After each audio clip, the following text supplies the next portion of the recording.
माजी के हीरोज़ आपको वाकिफ़ कराने का हमारा सिलसिला है और इसमें आज हमारे साथ जो बड़े और नामवर हीरो शामिल हैं, जिन्होंने अपनी अदाकारी के बिलबोते पर ऐसे अदाकारी के मैदान में रंग भरे कि अमर हो गए। इन्हीं का नाम सुहैल असगर था। नाज़रीन, वो ऐसे अदाकार थे कि अपनी अदाकारी से एक पूरे ज़माने को अपना मुतारिफ बनाया।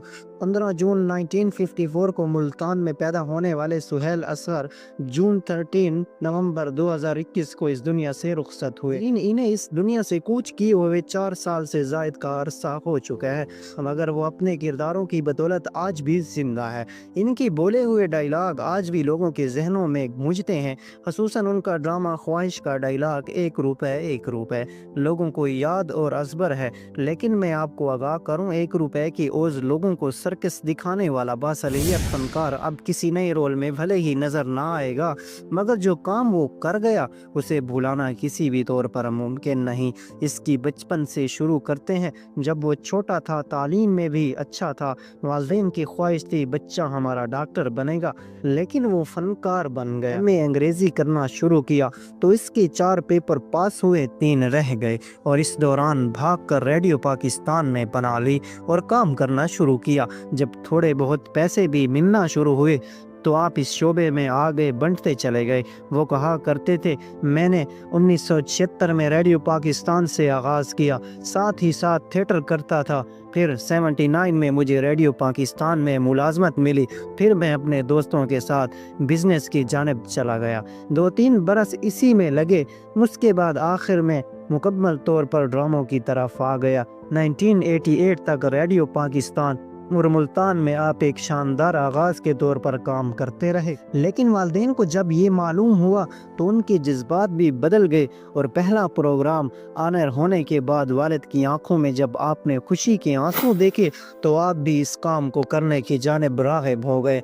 आपने थिएटर ड्रामों में इसके बाद अदाकारी शुरू कर दी, लेकिन चूँकि ये आपका इरादा नहीं था और MA की क्लास के दौरान आप इस जानिब राग़िब हुए, लेकिन लोगों की वहाँ पर भी दाद मिली और आपका भी दिल बड़ा होता गया। यानी कि एक बंदा जब किसी को दाद दे देता है तो उसके जज्बात बुलंद हो जाते हैं। यानी कि एक बड़े अदाकार को यहाँ से बनना नसीब हुआ, लेकिन जब ये मुल्तान में थिएटर किया करते थे तो लोग कहते थे ये सुहैल असगर मुल्तान का दी लेजेंड अदाकार कवि खान है।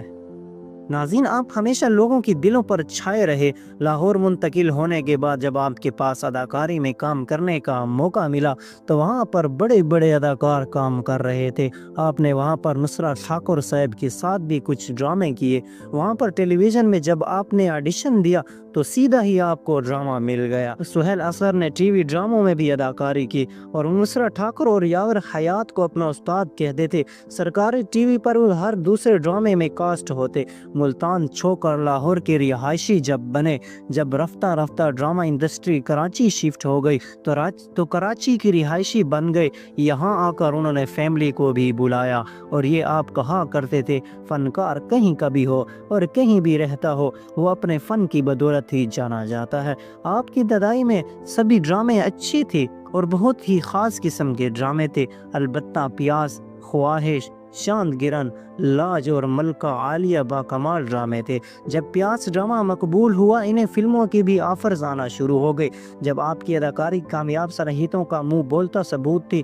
इसके बाद जंग जो गुरीले आपकी पहली फिल्म थी, लेकिन आपने असला और चंद दीगर फिल्मों में भी बहुत ज़्यादा काम किया और बहुत ही खूबसूरत तरीके से काम किया और बहुत एहतियात से आपने अच्छे अदारों की फिल्मों में काम किया। लेकिन इन्हें मायूसी हुई क्योंकि वो जिस दौर में आए थे वो फिल्मों के लिए अच्छा नहीं था। 90s का सुल्तान राही का दौर था और तमाम तर फिल्मों में खड़क होता था, जबकि रेडियो और टेलीविज़न से होकर यहाँ पे आने वाले गुलकारों के लिए और लोगों के लिए मुमकिन न था। 2012 में आपको तमगा इम्तियाज़ के लिए नामजद किया गया, लेकिन आपने वसूल नहीं किया। क्यों वसूल नहीं किया और क्यों इनकार किया? क्योंकि बकौल आपके अगर मुझे ये एजाज़ मिलना था तो 1992 में चांद गरम के बाद मिल जाता। अब मैं किसी फुटपाथ पर भी बैठ जाऊं या छोटे से लेकर बड़े होटल पर भी बैठ जाऊं, यहाँ हर जगह लोग मुझे इतना प्यार देते हैं कि ये मेरे लिए सबसे बड़ा अवार्ड है। नाज़रीन, सुहैल असगर को 1998 में 10 साल तकरीब में ख्वाहिश 1 रुपए वाले किरदार पर پہلا ایوارڈ ملا تھا اور اس کے بعد آپ نے مختلف ڈراموں میں ایوارڈ جیتے، لیکن اس کے بعد آپ کو مختلف بیماریوں نے آن گھیر لیا، معدے کی بیماری لاحق ہوئی، تو یہ بالکل ایک اسی طرح سے بگڑ گئی، بہت بڑی بڑی بیماریوں کو بھی اس نے جسم میں جگہ دے دی اور ماضی کا شاندار اداکار چھوٹی سی بیماری کے بعد اس دنیا سے رخصت ہوا، لیکن یاد رہی وہ بھلے ہی 13 نومبر 2021 کو یہ دنیا چھوڑ گیا، ان کا نام، ان کی شرافت اور ان کا جو کام اور لوگوں کے دلوں پر آج بھی نقش اتواری ہے، اور بلا مبالغہ یہ کہا جا سکتا ہے کہ سہیل اصغر ڈرامہ انڈسٹری کا وہ اداکار تھا، اس نے فلموں میں بھی نام بنایا، لیکن وہ اپنی شخصیت کے بلبوتے پر اس دنیا میں میدان کے فن کے لیے ایک ایسا ستارہ تھا جو ہر جگہ کامیاب ہوا۔ ناظرین، یہ تھی آج کی ویڈیو، اگر پسند آئی ہے تو پلیز چینل کو سبسکرائب کر دیں اور ویڈیو کو لائک کر دیں تاکہ اسی طرح کی اور ویڈیوز بھی آپ دیکھ سکیں۔